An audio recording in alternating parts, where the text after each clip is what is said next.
അമ്മയ്ക്കു വേണ്ടി ഒരു തൈ നടാം, കൊച്ചു മക്കൾക്കു വേണ്ടി ഒരു തൈ നടാം, 100 കിളികൾക്കു വേണ്ടി ഒരു തൈ നടാം, നല്ല നാളേക്കു വേണ്ടി ഒരു തൈ നടാം നമുക്കമ്മയ്ക്കു വേണ്ടി, ഒരു തൈ നടാം കൊച്ചു മക്കൾക്കു വേണ്ടി,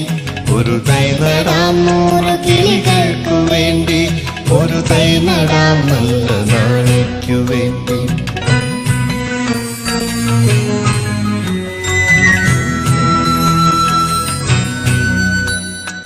ഇത് പ്രാണവായുവിനായി നടുന്നു, ഇത് മഴയ്ക്കായി തൊഴു